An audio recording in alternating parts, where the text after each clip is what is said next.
with fundamental analysis, and this is lecture 3, correct? Is it 3 now? Yes, it is. Alright, so fundamental analysis 3. Last time we covered, in fundamental analysis 2, we covered interest rates. From my textbook, I continue with 11.4. The latest edition, maybe you can go ahead and zoom in on the textbook, huh? Yeah. How would we zoom in nice on the textbook? So the textbook is by Bodie, Kane, and Marcus. On the latest edition, is good? On the latest edition is 12.4. So section 4 is demand and supply shocks. So when you're doing macroeconomic analysis, you need to understand demand and supply shocks. These, alright guys, we're back to lecture. Demand shock. So what is a demand shock?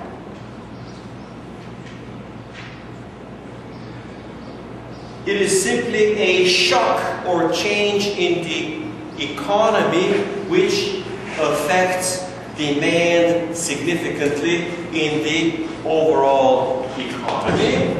And I'll be providing a few examples. Supply shock is respectively a shock or an event which affects supply, sometimes positively, sometimes negatively. Alright, let's provide a few examples of demand and supply shocks. Well, the most known example of a supply shock is the oil shock. This is associated with 1973 oil embargo, and suddenly many Western countries were not getting their oil supplies. And if you're not getting your oil supplies or sufficient quantities of oil supply, the result is that oil prices go up, and this is a negative supply shock. What you got to understand is that it is not the rising price of oil which is the shock. The shock is the falling quantity supplied, the falling quantity. So they're importing 9 million barrels. Instead, they import 8. Well, there's 1 million barrels less. If you have 1 million barrels less, this means that there's going to be less travel for vacation, less travel for whatever, less transportation. In other words, the economy will run less miles, less kilometers. So the overall activity will be smaller simply because there is a lower number of barrels of oil. Now, you're told that the really terrible shock is that the price went up 3 times, but that's not the shock. This is the effect or the result of a shock. So when the price went up, it caused a supply shock? Well, this is what I'm explaining, guys. Let me try to repeat it again. The supply shock means that you had a supply of 9 million barrels of oil. The supply is barrels crossing the border and then putting it in the tank and burning it. This is the supply. And the supply shock is you don't get 9 million barrels, you get 8. Okay? So the shock is 1 million less than what you would normally get. As a result of this shock, the result is lower supply leads to higher price. And higher price leads to higher cost and everything else. So the higher cost of barrel of oil is just an effect of the shock. It is not the shock itself. But in media you're told that this is what the shock is. Oil went up. Well, let's clarify and provide a counterexample. 2005 global economy was booming, 2006 was booming, 2007 was booming, global economy. Oil went up from 40 to 50 to 60 to 70 to 100 to 120. And this steadily rising oil price did not cause a supply shock. Well, the answer was there was no supply shock. The global oil market was well supplied. Alright? So the price doubled and the price tripled, but this didn't cause a shock. because it was not a supply shock. It was not the rise in price was not a result of a supply shock. It was a result of a strong demand, which is inelastic. Strong inelastic demand. This means that 2% increase in global demand for oil results in 20% increase in price. Now, next year, another 3% of demand results in another 30% increase in the price. Now, add on top of it dollar devaluing by 10, 12, 15% annually. So you get 2% unmet demand, which results in 20% increase in the price of oil due to demand supply. You also add U.S. government increasing money supply by 10%, so the dollar devalues by roughly 10%. And the price of oil goes up 20% from demand supply and 10% from dollar devaluation, and you got 30% increase. Alright? You could easily get 50% increase depending on demand supply dynamics. Alright, so what about demand shocks? Well, demand shocks, you suddenly got 2 weeks ago, the swine flu. You got the swine flu and suddenly no one's flying anymore to Mexico or to the US. Alright? So you get all sorts of the type of scares, consumer scares, where suddenly consumers, what was that thing called? Melamine, right? Melamine that was in the milk. The Chinese were making it and producing it, right? And they were putting in a lot of extra melamine and whatnot to beef up the milk output and whatnot. Well, it turns out that little children are dying from overdosing on melamine, alright? So suddenly the whole world gets scared and you got a demand shock right there. Now, supply shock, one of the greatest examples ever is Katrina. You know Katrina? Now that will be a hurricane that came through and wiped out New Orleans and a whole bunch of oil platforms and whatnot. Well, when it hits in the Gulf of Mexico, not the Persian Gulf, right? The Gulf of Mexico, when it hits the oil platforms, you know, they get messed up and everything else. It may take weeks or possibly months. Usually the expected time is 1 to 2 months to bring it up online and operational. Well, for 2 months, you meaning the U.S. economy is not getting the Gulf of oil supply. Well, maybe 500,000, but it's still a supply shock. Alright? Lots of roads get destroyed, lots of bridges get destroyed, so cars can't go through. All of this is a classic supply shock.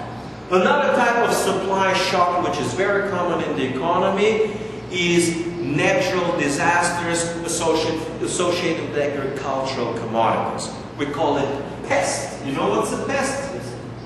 It's a little bug which goes and eats other, let's say plants or wheat or rice or whatnot. It may be disease that kills animals, alright? So it kills lots of cows or lots of sheep or lots of whatever. We call it agricultural animals which we use for food, alright? So these are all types of supply shocks. Demand shocks is any type of scare. You know, sometimes, like we just had recently, consumers suddenly realize that real estate is not the greatest investment in the whole world.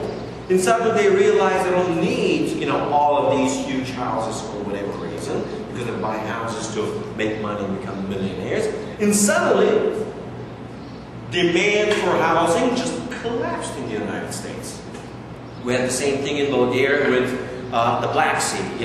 I've been telling you, people believe that all of your German, Swedish, French, British, Irish, from the whole Europe, and even from all of the Middle East, will be coming to resort in the Bulgarian Black Sea because it's beautiful, we got all the weather and whatnot. And suddenly people realize, well, the British aren't really going to be coming, and the Middle Easterners, we don't see them coming either, so why buy a house on the beach? It's terribly expensive, and suddenly demand for resort properties on the beach just collapsed completely. Well, when I see the same demand for housing collapsing 50% in California, 50% in Florida. So that's a typical example of a demand shock. So demand shock may come out of external factors like a disease. It may be just a psychological scare. Whatever the case is, suddenly they just stop demanding, just stop buying for whatever the reasons may be. They may be good reasons, they may be bad reasons,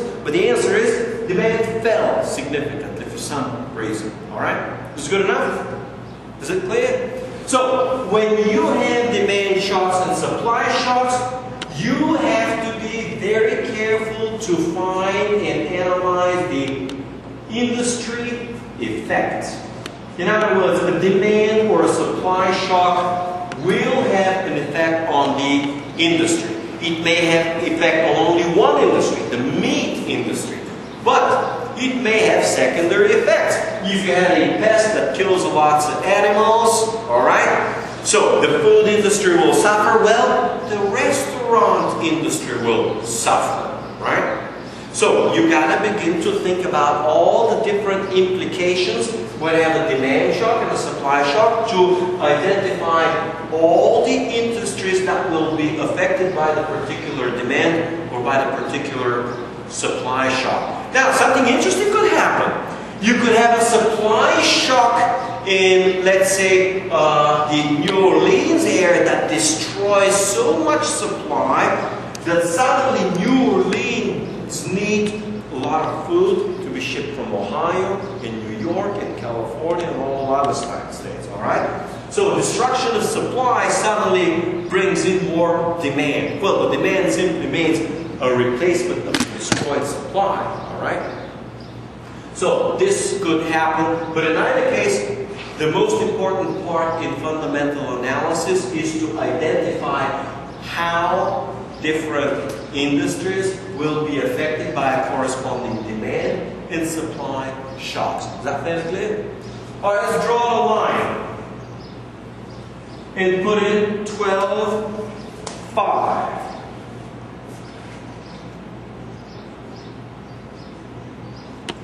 12.5 is government policy.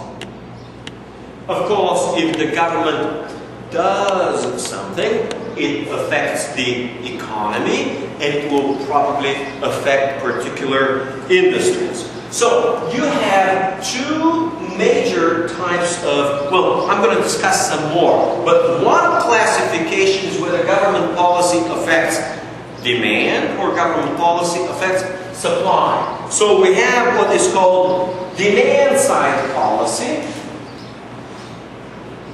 Demand side policy. And in this case, when I say policy, I certainly mean government policy. You then have supply side. Supply side policy. All right, let's provide an example of demand side policy. First, what is it? It is a government policy which in some way stimulates significantly demand for a commodity or a good, or possibly discourages the demand for a commodity or a good. U.S. after World War II, all soldiers came back and the government said, we're going to stimulate the economy through demand for housing. The government will provide, I'm just picking numbers, might not be right, 30% of the financing of the house, the government will provide it for any soldier coming from the war, called GIs, right? So, suddenly, what happens? All of these guys coming from the war turn out to be, guess what? These are, in America, the perfect maritable guys. What does it mean to, well, he's good for marriage. He has been in war for 3-4 years. While he's fighting with the war, he can't spend money. He's in Europe. He comes back and he's accumulated 3, 4, 5 years of salary. So, number one, soldiers are young. Number two, they survived the war. Number three, they may be war heroes. Number four, they're coming with a lot of money back because it's saved, right, during the war. Number five, government gives him subsidy, pure subsidy to buy a house. He doesn't need anything. He just picks the house, government makes the down payment, government guarantees the loan. So suddenly you got a young guy, a war hero with money, buying a house, and guess what? Government demand policy for housing suddenly spurs demand for a whole bunch of other things. Like what? Furniture? Oh, furniture! Of course! World War II. TVs begin to be more, become popular. Every house got to have, those days, a radio. Well, you begin to fill up houses with refrigerators, with stoves. In other words, all the appliances and equipment that a house has, suddenly it spurs demand. How? By a simple subsidy on housing that spurs demand. Alright? So, well, but that's the first part. Now you get a second part called the baby boom. The baby boom means all soldiers come with a lot of money, with big houses, and girls eager to marry them, which they do, and what they do after that is a lot of babies. 3, 4, 5, 6 babies. Suddenly you got a whole bunch of babies. What it means? Demand for diapers, for baby food, for a whole bunch, baby clothes, every baby type commodity on the market. Well, 4, 5, 6 years later, you have a huge demand for schools, alright? So you see demand starts growing. 20 or 15 years later, you got these babies are now teenagers, and they want to have a car, alright? Because they're living in the greatest country in the world. You get 18 years old, you're going to go, to school or college with a car. That's really cool, alright?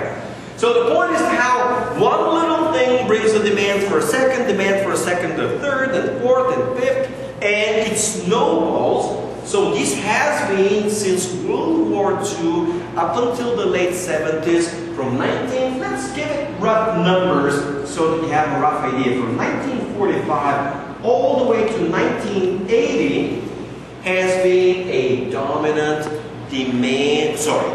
economic policy in the United States is to stimulate demand through various ways. I gave you one example through housing, but there are other ways to stimulate demand besides this one. So it has been the dominant policy.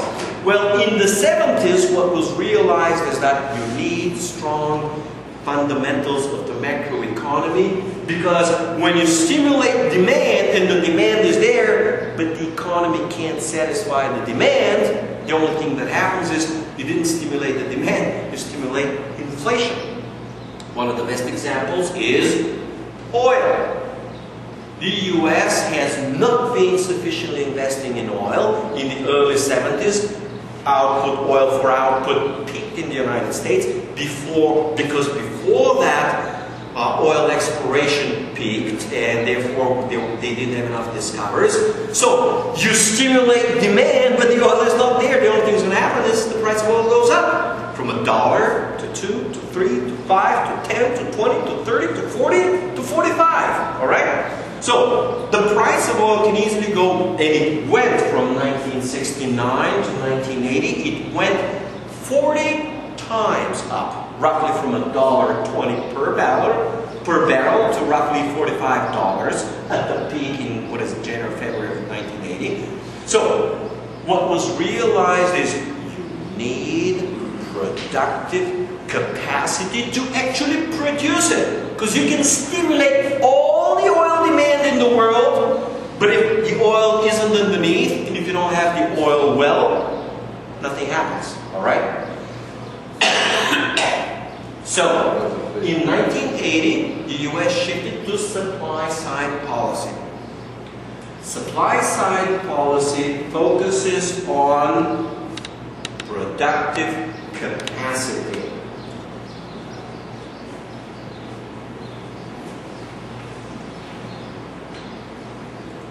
It was understood that you can, stimulate demand for oil, but unless you allow oil companies to make profits, to drill for oil, and do all they got to do to make those profits, nothing happens.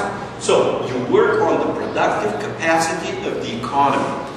One of the ways to work on it is through infrastructure. Infrastructure.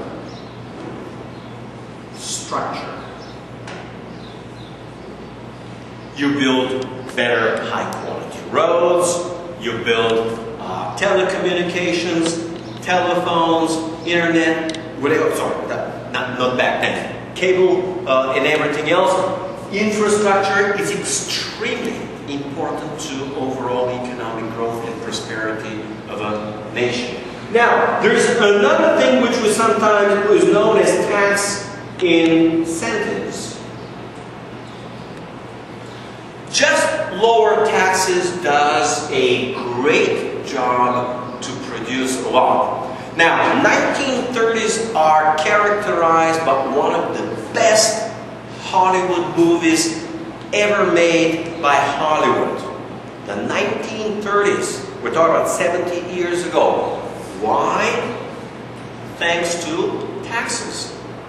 What Roosevelt did, he was president back then during the Great Depression, is he spent money on the so-called New Deal to stimulate the economy. Budget deficits came so huge to the point where they had no choice but to raise taxes. Raise taxes once, a second time, a third time. The marginal tax rate on the rich came to be 90%. Well, who are the rich in America at that time? Evil industrialists, right? Businessmen and Hollywood movie stars. Well, what did the Hollywood movie stars learn? You make one movie, you make $1 million. You make a second movie, you make a second $1 million. Oops, you didn't make a second $1 million. You earn a second $1 million and the government takes $900,000 out of it. It's not worth making a second movie. You got a killer movie star, one of the greatest of all times. It is not worth the effort to make 2 movies this year. You got a director who's making tons of money, like millions per movie. Why bother make a second movie? Alright? So, this killed supply of Hollywood movies. But at the same time, quality was phenomenal. Now the director won't be making 4 movies and make an event. He's going to get the best scripts with the best actors, with the best set. So he will get the best of everything and make exactly one movie. And he doesn't have to rush to do the second one because he won't make much money anyway. You're the actor, what do? You do your very best to do exactly one quality movie and lie on the beach of California for the rest of the year because it's not worth doing. So, the point is that the tax incentive killed the supply, and because rather than shooting 100 movies, you shoot only 20, those 20 are of extraordinary quality. Well, now I'm reversing, I just gave you the opposite side. In the supply side policy, you say, hey, tax is 0. Just produce and it can keep all the money. Why would the government do that? Because if these guys are investing or producing, someone else, the worker, will get the income. And if someone else gets the income, he'll spend it on something else. So, if there is a supply and they produce, the production means that the employer has costs. This is revenue to other people. This is revenue to suppliers. This is revenue, we call it income, wages and salaries to workers. They get to make a lot of money. So you provide a few tax incentives to employers and the money spills to workers, to other people and whatnot. Now, workers getting a lot more money, they will buy better houses, they'll pay higher rent, they'll buy bigger cars and everything else. So you have a spillover effect, they call it trickle-down effect. One of the ways they said the trickle-down effect worked was very simple. You let the rich guys keep an awful lot of money of what they profit rather than tax it, and they'll spend it. They'll spend it on luxury vacations, they'll spend it on luxury cars, they'll spend it on a whole bunch of other things and they can keep their money. Once they spend it, the money starts flowing through the economy, alright? And it stimulates the economy. So this is the philosophy of the supply side policy. Well, now we know that demand side policy was a complete disaster. It worked for a while until it stopped working. Now we know supply side policy work for a little while until it stops working. The reason is that neither demand side policy is a good long-term policy, nor supply side policy is a good long-term policy. Alright? Each has its positives and each has its negatives. In the early stages of the policy, you get to extract most of the benefits, but the negatives over time begin to accumulate, and after 10, 20, 30 years, it stops working because the negatives begin to outweigh the positives. Questions? Alright, so that's the one type of policy. Another classification of policy is how the government is implementing it. And let's put it with a big one, fiscal policy. So it's 3, right? Sorry? I didn't hear. 1, 2, 3, or? Oh yeah, well, this is a different type of classification. Fiscal policy could be on the demand side. Fiscal policy could be on the supply side. Let's put in number 2 here, and let's call it monetary. Monetary policy could affect the demand side, could affect the supply side, all right? And so this is a different type of classification of government policy.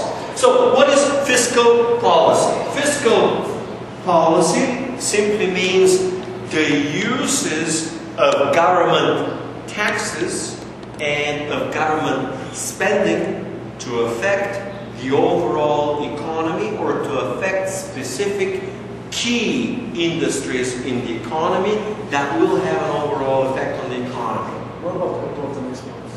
That's a different type of policy. Yes, that's different. Right now we're focusing on, right now is on fiscal policy. Sir, is the usage of the government spending to affect a key? So, the usage of government revenues, which we call taxation, and of government spending, usually under government programs, to affect the overall performance of the economy. When you spend on infrastructure, you affect the economy mostly in the long run. When you just give money to the poor who'll go and spend it, you affect the economy mostly on the short term. Alright, one of the key ideas of fiscal policy within modern Keynesian doctrine from the Keynesian school is called fine-tuning the economy. To fine-tune the economy means if the economy has a little bit of a less demand, the government will spend some more because the government spending is effectively a demand for the economy. So government spending is part of aggregate demand. Government demands more gasoline, government bureaucrats drive bigger, better luxury cars. In Bulgaria now, government bureaucrats all got air conditioners, right? So now they crank up the air conditioning in the summer. So this is all stimulating demand. So fine-tuning the economy or fine-tuning the demand in the economy means that if they perceive the economy is a little bit overheating, like it has been in Dubai from 2002-3 till 2008, the government will spend less and cut down on its own demand to allow the private sector to do its thing. On the other hand, if there is a slow demand from the private sector, the government will increase its own spending to keep up the overall, we call it aggregate demand, in tune with supply. If the aggregate demand falls, the result is that, of course, supply will fall. And if supply falls, this means overall economic output and growth falls down. So, when there is a slack in demand, government will increase its spending. And when there is excess demand, we call it overheating, government will... Well, this is part of the fine-tuning process. Alright? One of the tools with which it does it is through the government budget, respectively surplus and deficit. A government runs a budget deficit when it spends more than it collects on taxes. Usually, a government budget deficit means that, for example, it collects 1 trillion from the people, but it spends 2. So it takes out of the economy 1 trillion purchasing power, but adds 2. So usually government budget deficits are considered to stimulate the economy by adding or stimulating overall aggregate demand, and are considered to be expanding the economy. And government budget surpluses usually cut down on demand. Alright? Well, the problem with government budget deficits is that politicians, being politicians and bureaucrats, what they want to do is stimulate the economy this year, and then stimulate more next year, and then even more next year, and then even more next year. And you end up in never-ending deficits, like America has been in deficits for 100 years. Throughout the whole of 20th century, the U.S. has been running non-stop, never-ending deficits, because politicians always get this incentive to spend some more, buy more votes, keep the economy going, but in the end, well, all you get is occasional inflation cycles. Why? Because you can't keep financing deficits forever, except by significant amount of printing money. We call this debt monetization. Debt monetization means that the government issues brand new debt to finance the budget deficit, and the debt is purchased by the central bank, and the central bank pays with freshly printed money. Alright? So this fuels inflation. In the short run, it stimulates the economy and growth, but in the long run, it results in inflation. Now, what is monetary policy? Monetary policy is controlling the money supply. Now, you have to remember once and forever, because this is the most common mistake that you see all the time or hear all the time, is that monetary policy is about interest rates. It is not. The most important part is the quantity of money in circulation, because the quantity of money in circulation affects demand, aggregate demand. So, one of the tools, remember, the tools of monetary policy will be interest rates. And usually the government affects mostly short-term interest rates through different tools. Again, so number one is tools. Sometimes the interest rate will not be a tool. Sometimes the interest rate will be a target. They say, we would like to target interest rates at 3%. So, let's try to provide some real tools. That was before, right? Let's call it open market operations. So, an open market operation is simply the buying and selling of assets by the central bank in order to affect the money supply. Typically, the open market operations are made on the open market, and typically they do short-term government treasuries, usually treasury bills. So usually they enter the market on 1 and 3 market treasury bills, and by buying and selling government treasury bills, 1 and 3 month treasury bills, they affect the short-term interest rates. Have a question? Just to pinpoint, the fiscal policy is related to the government and the monetary policy is related to the Fed or the central bank. No. Yes, fiscal policy affects government spending and government taxes. That's it. Monetary policy is about printing money. Printing money. So, monetary policy is about control or management of money supply. Money supply is the quantity of money in circulation in the economy. So, increasing money supply means, or is interpreted as printing money. Of course, the government doesn't have to print the banknotes, but it has the equivalent effect as if they printed money.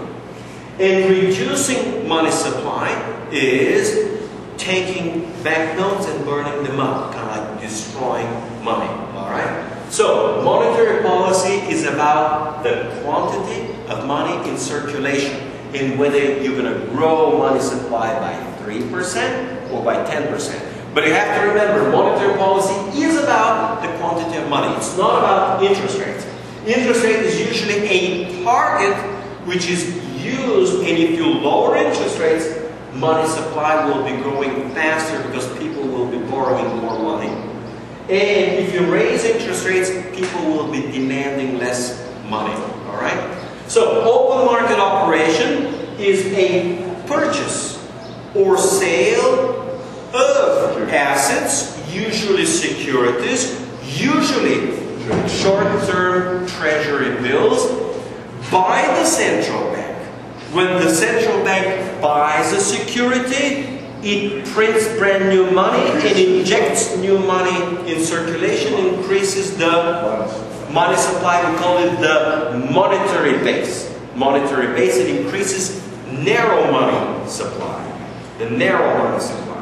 Then, through the money multiplier or the deposit multiplier, it increases broad money supply. So, if the government, central bank buys 1 billion of government bonds, it increases the monetary base by 1 billion. If the multiplier is 10 to 1, the broad money supply will increase by 10 billion. Alright, so that's open market operations. What else? The discount loans. The number 3. Discount rates or discount loan. So, discount loan is a loan made by the central bank to a commercial bank, usually in trouble. So, the quantity or demand for discount loans will depend on discount rate. Discount rate is the interest rate which the central bank charges a commercial bank for a discount loan. So when the central bank says discount rate at 10%, few banks will borrow. If the central bank says discount rate 1%, lots of banks will go to borrow. Now, the facility which the central bank provides to commercial banks to borrow, we call the discount window. So, discount window is the facility which includes all the procedures and the whole process of commercial banks borrowing from the central bank. Alright? You've studied this before already. Problem money in banking, financial. And what's the next thing? Reserve requirements. Reserve requirements. Modern commercial banking operates on fractional reserve. So modern banking is a fractional reserve banking. Fractional reserve banking means that banks do not keep 100% reserves on hand all the time. If they have 1 million in deposit, they'll keep maybe only 250 million, which will correspond to 25% reserves. Alright? If they keep only 50 million, it will result only in 5% reserves. Alright? So, reserves requirements is the requirement imposed by the central banks requiring minimum reserves which commercial banks must maintain. What is a reserve? the money kept at the account. Money kept. So reserve is an asset. An asset. It doesn't have to be money.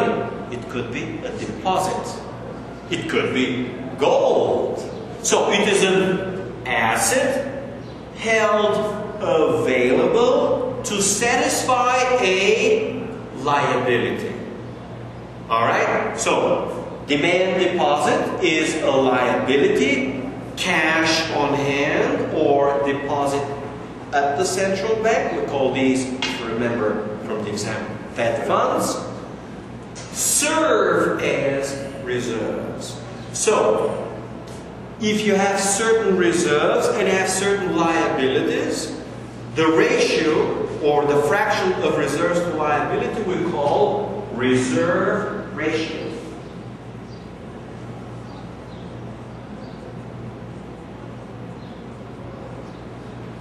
Reserve ratio.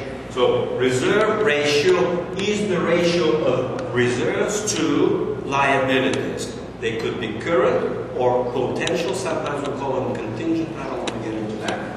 So, central bank may raise reserve requirements from 10 to 12%, and this will be contractionary.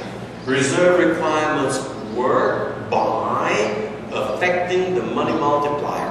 Low reserve requirements result in a high money multiplier, and raising reserve requirements result in a lower money multiplier. Lower reserves are by nature expansionary, and raising or higher reserves are by nature contractionary. So, lowering the reserves in general, let's call it lowering the overall reserves in the economy through any of these or through the monetary base, we call expansionary monetary policy, and reducing the monetary base or the overall money supply. So, monetary policy, which targets accelerating and increasing money supply, we call expansionary monetary policy, and results in rising aggregate demand. And a contractionary monetary policy is a monetary policy that tries to contract or reduce the growth of money supply, maybe even decrease money supply. Alright? Right now the US Fed is attempting to provide expansionary monetary policy by slashing discount interest rates and the overall short-term target interest rate at close to zero. Alright. Let's provide one last piece which is not in the textbook and has not been in many textbooks for many decades, which has been reinvented. Brand new term called quantitative easing. This is what quantitative easing. This is very exotic. Most people don't understand it. Most people don't have a clue what it is, for the simple reason it's not available in a textbook. Business schools don't teach it. Well, quantitative easing is something shockingly simple. It is the central bank buying a whole bunch of assets, not only government treasury bills, but subprime mortgages and commercial debt and any or all assets.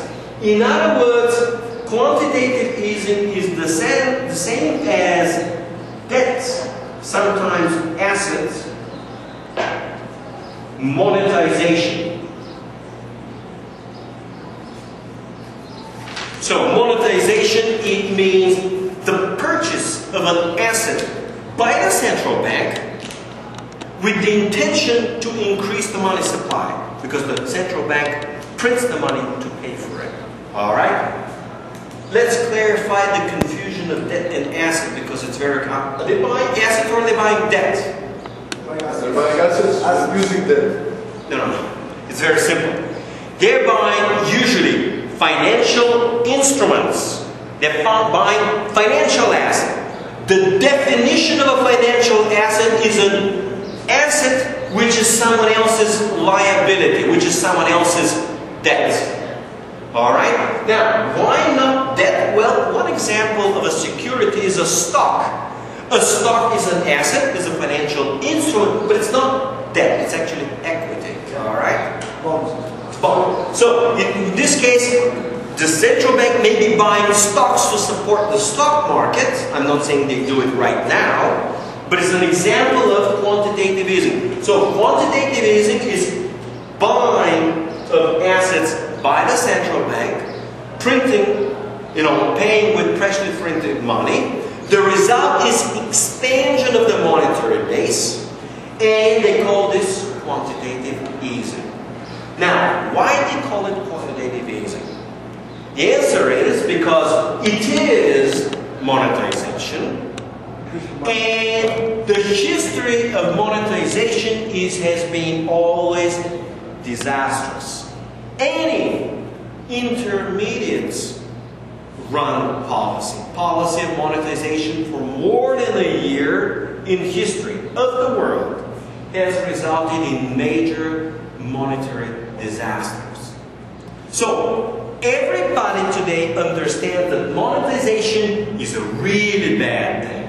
That governments monetize only in desperation. When things go, terribly wrong and nothing helps, monetization is used to save the day, but make the problem a whole lot bigger down the road. This is like the athlete who's running out of energy and everything else, who's no strong, no good anymore, and he will shoot some drugs to run one more race good, but his health is going bad. Postpone the problem. Just postpone, but not postpone. Postponing and making it worse.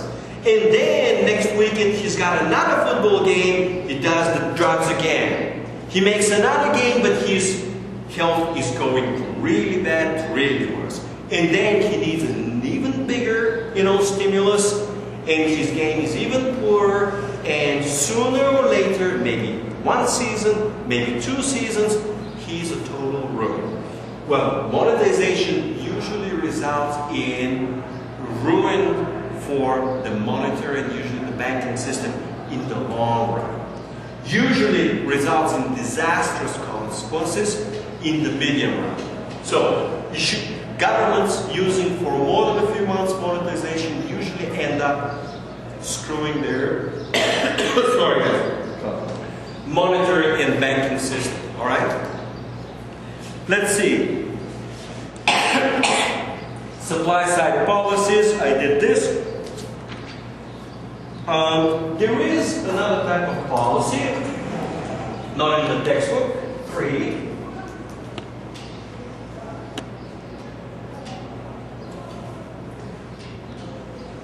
Regulatory.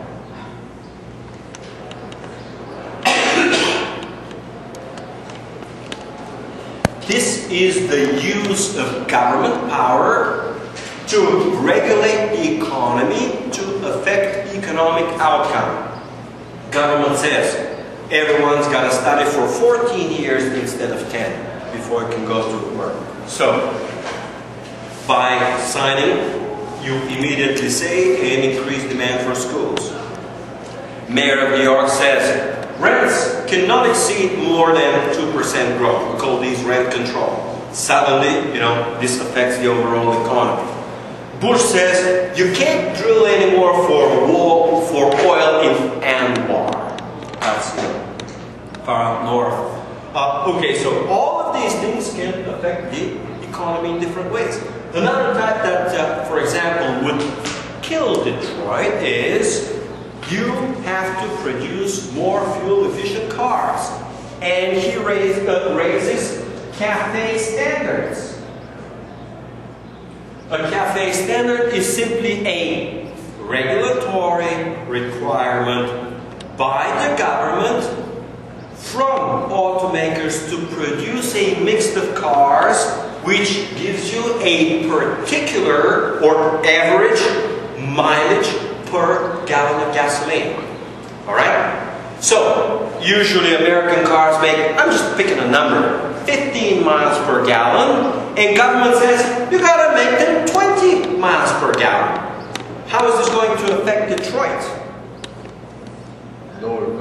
Really bad. It's going to hurt Detroit. Why? Because Detroit specializes in fuel inefficient cars like big trucks, big Jeeps, SUVs, you know, all of those big guzzling cars. And if the government regulation says you can't produce as many guzzling cars, then, and remember, gas guzzlers in the United States are the big profit sector of corporations, meaning of Detroit.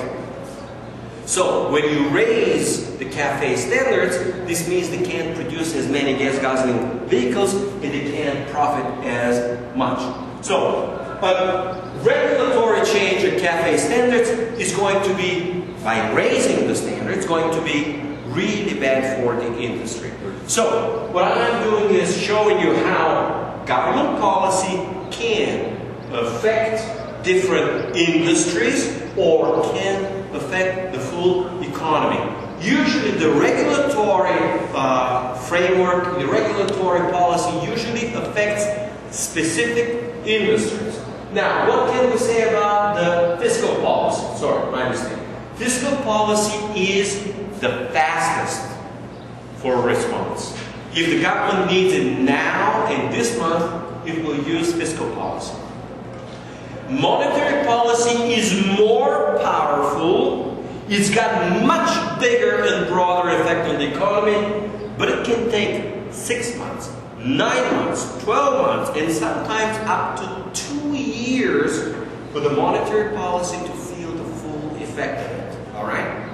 Well, politicians don't care about 2 years from now. They care about the next election, you know? Politicians are not long-term oriented, all right? So, sometimes monetary policy is not fast enough.